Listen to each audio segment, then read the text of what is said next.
Hello everyone, welcome to my channel.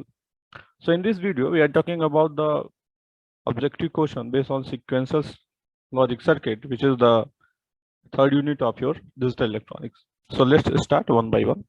So here is your first question. A ripple counter speed is limited by the propagation delay of.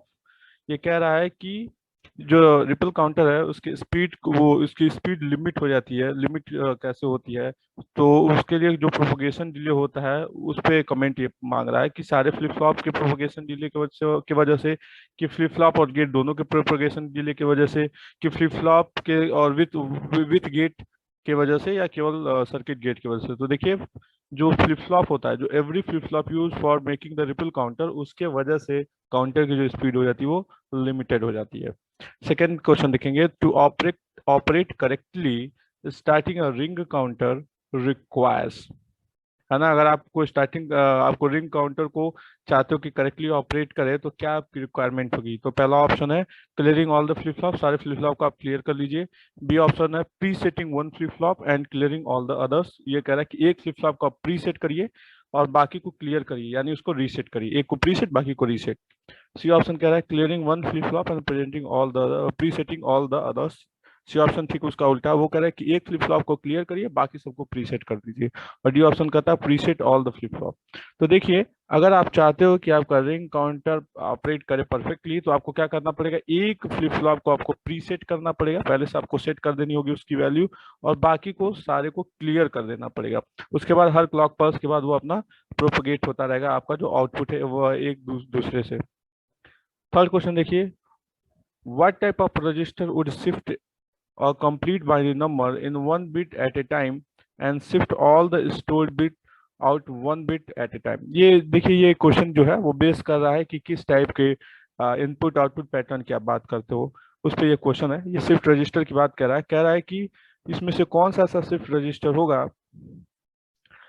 जिसमें जो binary number होगा one bit जो होगा at a time, one bit आप input ले रहे हो and it is store out and one bit going to be as a output. तो एक बिट अगर आप इनपुट ले रहे हो और एक बिट आउटपुट दे रहे हो, तो कौन सा होगा। तो ऑप्शन क्या होगा, बी ऑप्शन सही होगा। देखिए, पीपो मतलब होता है parallel in parallel out, out SISO में single in single out output, है ना। सी ऑप्शन क्या है, सीपो, इसका मतलब सिंगल इन पैरेलल आउट, और डी ऑप्शन है पैरेलल इन सिंगल आउट। तो आपको नाम समझ लो, अगर आपको सीरियल इन सीरियल आउट करना है, जब सीरियली आप करते हो, आपको फ्लिप फ्लॉप में बताया गया है, जैसे सपोज करिए आपके पास दो फ्लिप फ्लॉप है और आप क्या करो, सीरियली करो, यानी इसका आउटपुट इसको जाए पहले क्लॉक पल्स में, दूसरे क्लॉक पल्स में ये आउटपुट दे। अगर तीन फ्लिप फ्लॉप लगाए फॉर एग्जांपल, तो क्या होगा, पहले क्लॉक पल्स में इसका आउटपुट यहाँ पे जाएगा, दूसरे क्लॉक पल्स में इसका आउटपुट यहाँ पे जाएगा, तीसरा क्लॉक पल्स में यहाँ से आउटपुट मिले। तो सीरियल इन सीरियल आउटपुट करना पड़ेगा आपको, एक बिट इनपुट और एक बिट आपको आउटपुट कराने के लिए। तो इस तरह से आप देख रहे हो, इसका option number B is going to be correct.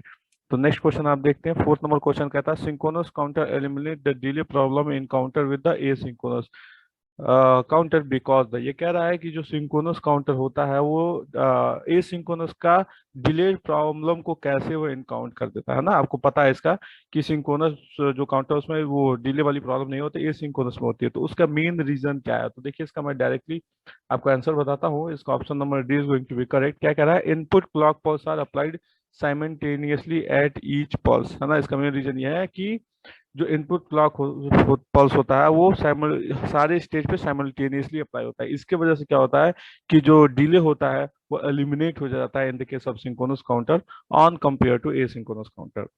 Fifth question कहता है कि one of the major drawback of the use of asynchronous counter is that. वो पूछा है कि what is the disadvantage and drawback of the asynchronous counter. तो इसका भी डायरेक्ट आंसर बताता हूँ, है ना। डायरेक्ट इसलिए कह रहा हूँ, सारे ऑप्शन नहीं पढ़ रहा हूँ क्योंकि टाइम मैं नहीं चाहता हूँ आपका वेस्ट हो, है ना। तो डायरेक्ट आप आंसर सुनते चले जाइए। बी ऑप्शन है high frequency application are limited because of internal propagation delay. तो ये कह रहा है क्या ड्रॉबैक है, तो इसका जो सबसे बड़ा ड्रॉबैक है वो क्या है कि high frequency application are limit because of internal propagation delay. तो क्या होता है सिंक्रोनस काउंटर में, इंटरनल प्रोपगेशन डिले होता है सारे फ्लिप फ्लॉप में, और उस प्रोपगेशन डिले की वजह से क्या होता है कि high frequency application is not possible, है ना। आप जल्दी जल्दी ऑपरेशन कराना चाहोगे वो ये नहीं कर पाएगा, क्यों, क्योंकि इसमें होता है प्रोपगेशन डिले की प्रॉब्लम इसमें होती है in the case of asynchronous counter. Next question आप देखेंगे। नेक्स्ट क्वेश्चन ये कहता है कि comparison between ring and Johnson counter indicates that. तो रिंग और जॉनसन काउंटर का ये कंपैरिजन पूछ रहा है, क्या इसमें कंपैरिजन है? तो देखिए इसका option number D is going to be correct. Johnson counter has an inverted feedback path. तो जो जॉनसन काउंटर होता है उसका इन्वर्टेड फीडबैक पाथ होता है, ये कंपैरिजन है रिंग काउंटर और जॉनसन काउंटर में ना, इसमें इन्वर्टेड होता है उसमें इन्वर्टेड नहीं होता है। तो नेक्स्ट हम देखेंगे नाइन्थ नंबर क्वेश्चन है कि a sequence of equally spaced timing pulse may be easily generated by which type of counter circuit, है ना। तो ये कह रहा है कि इक्वली स्पेस्ड टाइमिंग पल्स अगर एक सीक्वेंस में आप जनरेट करना चाहते हैं तो आपको किस टाइप की जनरेट सर्किट की रिक्वायरमेंट है। देखिए आप बहुत सारे एप्लीकेशन देखेंगे जिसमें आपको क्या जरूरत होगा, आपको पल्स बनाना होता है, आपको पल्स की रिक्वायरमेंट होती है। आप पावर इलेक्ट्रॉनिक्स डिवाइसेस पढ़ोगे उसमें भी आपको पल्स की रिक्वायरमेंट होती है। अगर आप ट्रिगरिंग करना चाहते हैं वहां पे भी पल्स की जरूरत है। आप अगर रिस्पांस देखना चाहते हैं, कंट्रोल सिस्टम में सिस्टम की रिस्पांस देखना चाहते हैं, वहां पे भी पल्स की जरूरत है। तो वो ये कह रहा है कि अगर एक सीक्वेंशियल पल्स आपको जनरेट करना है तो आप किस तरह के काउंटर की आपको जरूरत पड़ेगी, तो आपको शिफ्ट रजिस्टर सीक्वेंशियल काउंटर की रिक्वायरमेंट या शिफ्ट रजिस्टर सीक्वेंसर की आपको जरूरत पड़ेगी। 10th क्वेश्चन है what is the meant by parallel loading the register, है ना। पैरेलल लोडिंग ऑफ रजिस्टर का क्या मतलब है? तो पैरेलल लोडिंग ऑफ रजिस्टर का मतलब है कि loading data in all 4 flip flop at the same time, है ना। पैरेलल लोडिंग का मतलब होता है कि एक साथ सभी फ्लिप फ्लॉप में डेटा को लोड करना। देखो ये 4 दिया है, इसका मतलब ये वेल नोन चीज है कि ये जो आप रजिस्टर यूज कर रहे हो या जो काउंटर बनाओगे वो 4 बिट का होगा, 4 इसमें फ्लिप फ्लॉप रिक्वायर है। अगर 3 बिट का है तो 3 फ्लिप फ्लॉप में एक साथ करोगे। अगर 2 फ्लिप फ्लॉप का यूज से बना रहे हो कोई काउंटर तो आप 2 फ्लिप फ्लॉप में एक साथ यूज करोगे। सिंपल सी बात है। पैरेलल इन का मतलब होता है कि पैरेलल इशारे में डेटा एक साथ एंट्री करिए, और पैरेलल का आउटपुट होता है कि सारे फ्लिप फ्लॉप से डेटा एक साथ आउटपुट ले लीजिए। आप समझ गए होंगे इसका ऑप्शन सी क्यों सही है। 13 नंबर क्वेश्चन देखिए mod 6 and mod 12 counter are most commonly used in. तो मॉड 6 और मॉड 12 काउंटर होता है वो कहाँ पे यूज होता है, उसके एप्लीकेशन की बात कर रहा है। तो इसका जो सबसे बड़ा एप्लीकेशन होता है वो होता है डिजिटल क्लॉक्स में। तो आप ये डिजिटल क्लॉक में यूज करते हो मॉड 6 और मॉड 12 काउंटर, याद रखेंगे इसको। 14 नंबर क्वेश्चन है which sequencer circuit generate the feedback path due to the cross coupled connection from output of one gate to the input of another gate. इसमें कह रहा है कि इसमें कौन सा ऐसा सीक्वेंशियल सर्किट है जिसमें क्रॉस कपल्ड कनेक्शन होता है। तो आपने देखा है कि एसिंक्रोनस जो आपका सर्किट है उसमें होता है। आपने देखा है कि सबसे पहले हमने नॉट गेट के साथ देखा था क्रॉस कपल करके, फिर हमने नॉर गेट के साथ देखा था जहाँ पे हमने लैचेस की बात की थी, फिर एसआर लैचेस की बात की थी with NOR gate with NAND gate. तो वहां पे आप क्रॉस कपल देखते हैं जिसमें आउटपुट होता है जो फीडबैक जाता है दूसरे गेट के इनपुट में। तो ये किस वाले सीक्वेंशियल सर्किट में होता है? तो एसिंक्रोनस जो होता है उसमें होता है। 15 नंबर क्वेश्चन देखेंगे what are the crucial function of memory element used in the sequential circuit. तो इसमें से कौन सा है जो क्रूशियल फंक्शन है? तो पहला ऑप्शन है स्टोरेज बाइनरी इंफॉर्मेशन, दूसरा ऑप्शन है specify the state of sequential, C option है दोनों या नॉन ऑफ दिस। तो इसका दोनों ऑप्शन सही है कि जो क्रूशियल फंक्शन होता है पहला उसका वर्क ये होता है कि वो बाइनरी इंफॉर्मेशन को स्टोर करता है, और दूसरा उसका फंक्शन होता है कि ये स्पेसिफाई करता है state of your sequencer circuit. तो फाइनली आप देखोगे इसका सी ऑप्शन जो होगा वो करेक्ट होगा। 16 नंबर क्वेश्चन देख लीजिए how are the sequential circuit specified in term of time sequence. तो ये कह रहा है कि टाइम सीक्वेंस के टर्म में कैसे स्पेसिफाई करोगे आप सीक्वेंशियल सर्किट को। तो ऑप्शन ए है by input by output by internal state all of the above. तो ये तीनों रीजन तरीके होंगे आपको स्पेसिफाइड करने के लिए in term of time sequence. 17 number question है the behaviour of synchronous sequential circuit can be predicted by defining the signal at. तो उसके बाद फिल इन द ब्लैंक है। वो कह रहा है कि सिंक्रोनस सीक्वेंसर सर्किट का अगर आपको बिहेवियर अगर आपको प्रिडिक्ट करना है तो उसके लिए क्या उसमें ऑप्शन सही होगा। पहला ऑप्शन है डिस्क्रीट इंस्टेंट ऑफ टाइम। तो देखिए सिंक्रोनस सीक्वेंसर सर्किट का आपको बिहेवियर प्रिडिक्ट करना है तो आपको डिस्क्रीट टाइम के लिए हमें डेटा को इवेल्युएट करना पड़ेगा, या हम ये कह सकते हैं कि कंसीडर करना पड़ेगा। नेक्स्ट क्वेश्चन देखेंगे 18 नंबर क्वेश्चन है which memory element are utilise in an asynchronous and clocked sequential circuit respectively। तो ये कह रहा है कि कौन सा इसमें ऐसा मेमोरी एलिमेंट होगा जो यूटिलाइज होगा एसिंक्रोनस या क्लॉक सीक्वेंसर सर्किट के लिए। तो ये कौन सा होगा? Time delay device and flip flop, है ना। किस चीज की बात कर रहा है? ये मेमोरी एलिमेंट की बात कर रहा है। तो टाइम डिले डिवाइस और flip flop is the correct answer, है ना। रजिस्टर में होगा नहीं, आपको पता है लैचेस के साथ ऐसा नहीं कर सकते हैं, काउंटर के साथ हम कर नहीं सकते हैं, तो obviously flip flop is going to be correct answer. Next question 19 number देख लीजिए why do the D flip flop receive its designation और nomenclature as data flip flop, है ना, डी फ्लिप फ्लॉप की बात कर रहा है। तो उसका क्या रीजन है, तो उसका ऑप्शन सी है, due to its capability of transfer the data into flip flop. तो ये इसका रीजन है कि जो डेटा ट्रांसफर करता है फ्लिप फ्लॉप, उसके वजह से इसको डी फ्लिप फ्लॉप बोलते हैं, या इसको डेटा फ्लिप फ्लॉप बोलते हैं, है ना। ये पूछा है डेटा फ्लिप फ्लॉप क्यों बोलते हैं, क्यों इसका नाम रखा गया।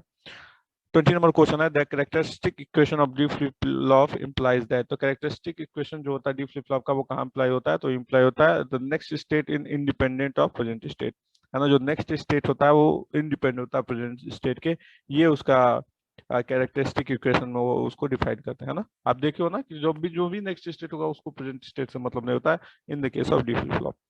21 नंबर क्वेश्चन है, which circuit is generated from D flip flop due to the addition of an inverter by causing reduction in the number of input, है ना। तो इसमें से कह रहा है कि इसमें से कौन सी सर्किट होगी, विच सर्किट कौन सी ऐसी सर्किट होगी जो जनरेट करेगी D flip flop due to the addition of an inverter by causing the reduction of number of input. तो आप क्या यूज करेंगे, gated D latches, gated D latch आप यूज करेंगे इस तरह के टास्क को परफॉर्म करने के लिए। 22 नंबर क्वेश्चन है, what is the bit storage binary information capacity of any flip flop, है ना। बिट स्टोरेज की ये बात कर रहा है कि what is the bit storage binary information capacity of any flip flop. तो फ्लिप फ्लॉप कितना बिट स्टोर करता है उसी की बात कर रहा है। तो आपको अभी मैंने बताया अभी 1 बिट का स्टोरेज करता है एक फ्लिप फ्लॉप। अगर आपको 4 बिट स्टोरेज करना है तो you have to use 4 flip flop. 23 number question है, what are the directional mode shifting of binary information in a shift register. तो ये कह रहा है किस मोड में आप जो है कि शिफ्ट करते हो या किस मोड में डेटा को एंट्री या आउटपुट लेते हो, ये कहने का मतलब है। तो आप देखते हो लेफ्ट टू राइट जाते हैं ना, सबसे पहले हम लेफ्ट वाले को फिल करते हैं, या फॉर एग्जांपल देखो जैसे अगर आपके पास फॉर एग्जांपल 3 में ले लेता हूँ जल्दी से, 3 फ्लिप फ्लॉप है, अगर आपको एंट्री करना है सबसे पहले यहाँ पे एंट्री करोगे, फिर नेक्स्ट क्लॉक पल्स में इसका डेटा यहाँ जाएगा, तो फिर यहाँ पे एंट्री होगा, नेक्स्ट क्लॉक पल्स में इसका डेटा यहाँ जाएगा, तो यहाँ एंट्री होगा, और एक एक करके यहाँ से आप इनपुट देते रहोगे। तो आप देख रहे हो कहाँ से कहाँ जाते हैं हम, लेफ्ट से लेके राइट की तरफ मूव हो रहे हैं। 24 नंबर क्वेश्चन देखिए, which time interval specify the your shifting of overall content of the shift register. तो इसमें से कौन सा है इंटरवल जो स्पेसिफाई करता है शिफ्टिंग, तो उसका ऑप्शन होगा वर्ड टाइम। 25 नंबर क्वेश्चन देखेंगे इसके साथ कि which type of shift register is renewed as a bit bucket bridge circuit by presenting the input data and applying the clock pulse for the movement of a bit across the storage element। तो इसका option हो गया सीसो, यानी serial in serial output के लिए इसका option हो जाएगा। इसको याद रखेंगे, कभी भी अगर बोलता है बिट बकेट ब्रिज सर्किट में कौन सा आप यूज करने जा रहे हो, तो आप याद रखेंगे सीरियल इन सीरियल आउट वाला होता है। ये सिंपल ये डिले पे एक क्वेश्चन है कि what is the time value of the time delay introduced by the system of digital delay line shift register especially for the presence of the input per train। तो ये भी एक याद करने वाली बात है, n-1t इक्वल टू del, है ना। ये टाइम डिले पे क्वेश्चन है। 27 नंबर क्वेश्चन है, which kind of dynamic shift register has a provision of repeating the code continuously by. तो ये कह रहा है कि किस टाइप का डायनेमिक शिफ्ट रजिस्टर होगा जिसके पास प्रोविजन होगा टू रिपीट द कोड, है ना, कोड रिपीट करने के लिए, तो होगा रिटेन्ड शिफ्ट रजिस्टर के पास इस तरह की प्रॉपर्टी होती है। 28 नंबर क्वेश्चन है, counter is fundamentally a fill in the blank. फिर नेक्स्ट है कि sequential circuit that proceed through the predetermined sequence of state only when the input pulse are applied to it। तो इसका सही answer होगा register, है ना। ये कह रहा है कि काउंटर इज फंडामेंटली है, तो काउंटर फंडामेंटली क्या होता है, रजिस्टर होता है, मेमोरी यूनिट होता है, फ्लिप फ्लॉप या अरिथमेटिक। तो fundamentally it is the register, है ना, register sequential circuit that proceed through the fundamental sequence of state. Next question 29 देखेंगे, मैच करना है फॉलोइंग। आपको 1 2 3 दिया हुआ ना, ये मैच द फॉलोइंग का क्वेश्चन है। 1 2 3 दिया हुआ काउंटर रजिस्टर मेमोरी, और उसके आगे ये कुछ स्टेटमेंट लिखा है, आपको मैच करना है। तो डायरेक्ट इसका आंसर मैं बता रहा हूँ, डी ऑप्शन सही है, और मैच करके आपको मैं पढ़ के बता दे रहा हूँ। जैसे पहले से बी को मैच करा रहा है, देखेंगे कैसे। बी ऑप्शन है, generation of timing variable to sequence the digital system operation. तो काउंटर में क्या होता है कि देखिए जनरेशन होता है ना टाइम वेरिएबल का as a sequence in digital system, इसलिए पहले का बी में कनेक्शन हो गया। दूसरा जो होगा वो सी में कनेक्ट है, कैसे, क्योंकि रजिस्टर के केस में क्या होगा, ये रजिस्टर होता है सीक्वेंशियल सर्किट का बेसिक पार्ट होता है, डिजाइन ऑफ सीक्वेंशियल सर्किट होता है। और तीसरे का ये मेमोरी के बारे में इन्होंने क्या कहा, मेमोरी के बारे में इन्होंने कहा कि storage a program and data in a digital computer. तो देखो ये हो गया। अब देखो स्टोरेज का शुरू से देखेंगे, अगर ऑप्शन ए से चेक करिए, स्टोरेज का काम कौन करेगा, स्टोरेज का काम मेमोरी करेगी ऑब्वियसली, है ना। डिजाइन ऑफ सीक्वेंसर सर्किट किससे होगा? तो डिजाइन के सबसे जो बेसिक पार्ट होता है वो सिर्फ रजिस्टर, सिंपली रजिस्टर की बात करें, कोई रजिस्टर हो, और जो बचा हुआ ऑप्शन होगा वो कॉन्टेक्ट के साथ हो गया। तो आप ऐसे इसको प्रिडिक्ट कर सकते हैं कि इसका कौन सा ऑप्शन जो होगा सही होगा। 30 नंबर क्वेश्चन के देखेंगे, what is the maximum possible range of bit count specially N bit binary counter consisting of N number of flip flop. तो ये आपको बताया गया कि कितनी काउंटिंग कर सकते हो, सिंपली 0 to 2n-1। ये आपको नोट्स में बताया गया, देखेंगे वहां पे, है ना, कितने काउंट आप कर सकते हो। नेक्स्ट है the set reset flip flop, that is SR flip flop को सेट रीसेट बोलते हैं, हमको पता है। The set reset flip flop constructed by cross coupling of, वही मैं अभी आपको ऊपर बताया हूँ, नैंड और नॉर गेट, दो तरीके से आप बना सकते हैं, या तो हम नैंड गेट से एसआर फ्लिप फ्लॉप बनाइए या नॉर गेट से बनाइए। नेक्स्ट क्वेश्चन है the sequencer circuit are categorize into, तो सीक्वेंसर सर्किट कितने टाइम कैटेगराइज होती है? दो टाइप में कैटेगराइज होती है, सिंक्रोनस से synchronous. 33 number question, how many inverter does the basic latch consist of, तो कितने इन्वर्टर्स यूज होते हैं? दो। बेसिक लैच में इन्वर्टर्स का मतलब नॉट गेट, तो आप देखते हो दो नॉट गेट यूज होते हैं, दोनों एक दूसरे के साथ क्रॉस कपल होते हैं, तो आप एक का यहाँ पे आंसर हो जाएगा दो। नेक्स्ट क्वेश्चन है, how many additional AND gate does S R flip flop consist of, है ना, additional AND gate S R flip flop कितने एडिशनल आपको एंड गेट की रिक्वायरमेंट होगी? तो आपको इसका सही आंसर पता है, आपको जो रिक्वायरमेंट होगी वो दो की। The JK flip flop characteristic similar to, तो जेके फ्लिप फ्लॉप की जो कैरेक्टरिस्टिक होती है किसके बराबर होती है? एसआर फ्लिप फ्लॉप के बराबर होती है। पता ना, जेके फ्लिप फ्लॉप और एसआर फ्लिप फ्लॉप में 0 0 पे, 0 1 पे, 1 0 पे बिल्कुल सेम होता है, 1 1 पे थोड़ा सा डिफरेंस होता है ना, 1 1 पे जो डिफरेंस होता है उसी की वजह से एसआर को हम जेके में हम स्विच करते हैं, है ना, ये बात आपको पता है। जैसे अगर एसआर फ्लिप फ्लॉप होता है तो 1 1 पे हमें आउटपुट जो होता है वो इनवैलिड होता है ना, जो क्यूएन, क्योंकि 1 1 पे जो हमें आउटपुट मिलता है वो QN equal to Q equal to 0 मिलता है ना, तो वो नहीं मिलना चाहिए, तो वो इनवैलिड हम लोग कहते हैं। जबकि जेके फ्लिप फ्लॉप में क्या करता है? टॉगल होता है ना, बस ये डिफरेंस है थोड़ा सा, लेकिन बाकी कैरेक्टरिस्टिक लगभग सेम है, तो SR flip flop is going to be correct answer. 36 देखिए, द लैचेज इज ए, लैचेज क्या होता है? अनस्टेबल, बायस्टेबल या बोथ, तो देखिए लैचेज जो होते हैं वो बायस्टेबल होता है, ये आपने देखा है। नेक्स्ट देखेंगे 37 number question, when toggle condition occur in JK flip flop. देखिए अभी हमने बात किया कि जब 1 1 होगा ना तब टॉगल की कंडीशन आती है, आपने देखा है 1 1 के कंडीशन, टॉगल कंडीशन, मैं दोनों रिपीट कर देता हूँ। 0 0 के कंडीशन में क्या होता है? 0 0 कंडीशन में क्यू एन होता है, यानी प्रीवियस स्टेट को होल्ड करता है। 0 1 के कंडीशन में क्या होता है? 0 1 के कंडीशन में वो रीसेट होता है, और 1 1 के कंडीशन में आपका होता है सेट, और 1 1 के कंडीशन में होगा your I mean toggle condition will come in। Next question देखिए, 38 नंबर क्वेश्चन देखिए, कभी भी ये क्वेश्चन 0 और 1 0 पे नहीं पूछेगा, जनरली क्वेश्चन 0 1 और 1 0 पे नहीं पूछा जाएगा। रीजन क्या है ना, अगर आप ये 0 1 और 1 0 पे क्वेश्चन पूछेगा तो आपको ये जरूर बताएगा कि जेके फ्लिप फ्लॉप आपने बताया वो बनाया वो नैंड गेट से बनाया कि नॉर गेट से बनाया, क्योंकि नैंड और नॉर गेट से बनाएंगे ना तो इन दोनों की प्रॉपर्टी आपस में एक्सचेंज हो जाएगी। लेकिन 1 1 और 0 0 की प्रॉपर्टीज आप नैंड से बनाओ या नॉर से बनाओ, किसी भी तरीके से बनाओ सेम होती है, इसलिए जनरली क्वेश्चन आपको 1 1 और 0 0 पूछा जाता है। जैसे ये आपको 1 1 पूछा, नेक्स्ट क्वेश्चन इन्होंने 0 0 पूछा, देखो लिखा है कि no change condition occur when, कि कोई चेंज ना हो, यानी प्रीवियस स्टेट को कब होल्ड करता है? जब जे और के दोनों की वैल्यू क्या हो? 0 हो, तो दोनों की वैल्यू 0 होने पे ये प्रीवियस स्टेट को अपने आराम से होल्ड कर लेता है। नेक्स्ट क्वेश्चन 39 है, how many output does D flip flop have, तो डी फ्लिप फ्लॉप में कितने आउटपुट होते हैं? तो डी फ्लिप फ्लॉप में इनपुट भी एक होता है और डी फ्लिप फ्लॉप का आउटपुट भी 1 होता है। 40 number question है, when the clock input is low in a D flip flop then the input of the D flip flop is, तो D input पे कोई इफेक्ट नहीं पड़ेगा अगर इसका input is going to be low, है ना। देखिए क्यों, देख सिंपल सी बात है ना, डी फ्लिप फ्लॉप का इनपुट 0 हो गया तो प्रीवियस स्टेट को होल्ड करेगा, तो जो आपके पास आपका है उस वही आपका आप रहेगा, तो उसमें कोई चेंजेस नहीं होगा। 42 नंबर क्वेश्चन देखेंगे, when the clock input is high and D input is high then the output of D flip flop is, तो कह रहा है कि अगर क्लॉक इनपुट हाई हो और डी इनपुट हाई हो, यानी डी का इनपुट एक हो और क्लॉक पल्स दिए हुआ आप अगर डी फ्लिप फ्लॉप में, उसमें भी कोई दिक्कत नहीं है, तो जो उस क्लॉक पल्स को डी फ्लिप फ्लॉप का जो आउटपुट होगा वो क्या होगा? तो output is going to be low, है ना, क्योंकि आपको पता है कि 0 पे क्या मिलता है? 1 मिलता है, और 1 पे क्या मिलता है? 0 मिलता है, सिंपल सी बात है ना, यानी हाई दोगे तो लो, लो दोगे तो हाई। 43 कॉम्बिनेशनल सर्किट हैव कि नंबर ऑफ स्टेबल स्टेट, तो कॉम्बिनेशनल सर्किट में कितने नंबर ऑफ स्टेबल स्टेट होते हैं? तो आपको पता है 2 नंबर ऑफ स्टेबल स्टेट होते हैं। नेक्स्ट क्वेश्चन 44 देखेंगे। The flip flop are activated by, flip flop कैसे एक्टिवेट होता है?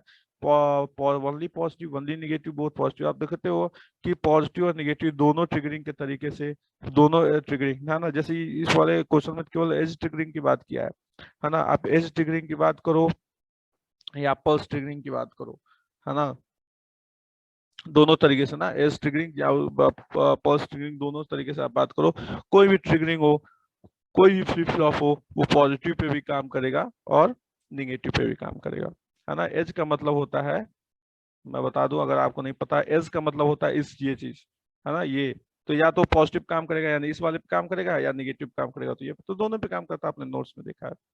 टाइम नहीं वेस्ट करते हैं। 44 5 देखते हैं। The R S flip flop input clock is, R S means S R, they are talking to say S R flip flop. Clock is given to, तो clock किस फॉर्म में देते हो? बिल्कुल पल्स के फॉर्म में देखो दोगे। अभी देखो मैंने बनाया था जो पल्स के फॉर्म में बनाया था। How many NAND gate does the D flip flop consist of, तो कितने नैंड गेट की रिक्वायरमेंट होगी? बिल्कुल 4 नैंड गेट की रिक्वायरमेंट है अगर आप फ्लिप फ्लॉप बनाओगे, है ना। लैचेस के बाद आप बनाते हो तो आप देखते हो 2 उसके आगे और लगाना पड़ता है इनपुट की तरफ, तो बन जाता है। 47 नंबर क्वेश्चन है। The input of S R J K and D flip flop are the, तो इनपुट जो होगा इन तीनों फ्लिप फ्लॉप को, वो क्या होता है? वो ऑब्वियसली सिंक्रोनस होगा। How many state does the decimal converter have, decimal में कितने स्टेट होंगे डेसिमल का काउंटर के? तो 10 स्टेट होंगे, 0 से लेकर 9 तक। 49 है। The BCD is one type of counter which is also known as decade counter, है ना। बीसीडी काउंटर को कौन सा काउंटर बोलते हैं? और कौन सा काउंटर बोल सकते हैं? तो डिकेड काउंटर बोल सकते हैं। 51 नंबर क्वेश्चन है। The counter circuit parallel output represent, तो काउंटर सर्किट का जो पैरेलल आउटपुट होता है वो क्या रिप्रेजेंट करता है? तो वो करता है क्लॉक काउंट, यानी अगर आपको क्लॉक काउंटिंग की काम करना है तो सर्किट पैरेलल आउटपुट का वो रिप्रेजेंट कर देगा। 52 नंबर क्वेश्चन है। How many of state are there in a 4 bit counter, तो 4 बिट काउंटर में कितने स्टेट होते हैं? तो ऑब्वियसली 16 स्टेट इज इन और 4 बिट काउंटर, है ना। आपको पता है 2 बिट का होगा तो 4 स्टेट, 3 बिट का होगा तो आपका you are going to be 8 state, and if you are going for 4 bit then you have to 16 state, है ना। 0 से 15 तक आप निकाल लो बाइनरी नंबर, 16 स्टेट आपका आ जाएगा। नेक्स्ट क्वेश्चन देखेंगे, question number 53। In digital logic counter is a device which, तो डिजिटल सर्किट में क्या रहा है कि काउंटर एक डिवाइस है, उस डिवाइस में क्या होता है? पहला ऑप्शन है count the number of output, दूसरा है store the number of time a particular event or process has occurred, C option store the number of time a clock pulse rise and fall, D option count the number of input। तो देखिए store करता है the number of time a particular event or process has occurred, तो B option is going to be correct। 54 number question देखिए। A counter circuit is usually construct of, तो जो counter circuit होती है यूजुअली कैसे बनती है? तो इसका डायरेक्ट मैं बताता हूँ। Number of flip flop connected in cascade manner, obviously flip flop से मिलकर बना होगा, और वो कैसे कनेक्ट होंगे? एक दूसरे के साथ कास्केड में होंगे, तभी तो काउंट करेगा, 1 बाय 1 काउंटिंग करता रहेगा। 55 नंबर क्वेश्चन आप देख लेंगे। ये कह रहा है what is the maximum possible range bit count specifying n bit counter consisting of N number of flip flop, तो ये क्वेश्चन, इस तरह क्वेश्चन आपने ऊपर देखा है, थोड़ा स्टेटमेंट अलग था, इसका जो होगा ऑप्शन सी देखा था अभी आपने ऊपर, वो सही है, C option is going to be correct. 56 देखिए। How many type of counter are there, कितने टाइप के काउंटर हैं? 3 है। 57 है। ए डेसिमल काउंटर हैज, ये भी क्वेश्चन आपने देख लिया कि डेसिमल काउंटर में कितने स्टेट होते हैं, तो 10 स्टेट होते हैं। Ripple counter are also called, तो रिपल काउंटर को आप बोलते हो asynchronous counter. 3 decade counter would have 3 BCD counter, अगर 3 डिकेड काउंटर है तो 3 बीसीडी काउंटर आपको यूज करना पड़ेगा या करना पड़ेगा। 60 नंबर क्वेश्चन है। The parallel output of A counter consist circuit represents the, तो द पैरेलल जो आउटपुट जो होता है काउंटर का, वो सर्किट क्या रिप्रेजेंट करती है? Clogged count, clock count represent करती है parallel output of your counter circuit. So this is all about the sequential circuit of your digital electronics. So thank you everyone. Thank you for watching this video. Thank you all.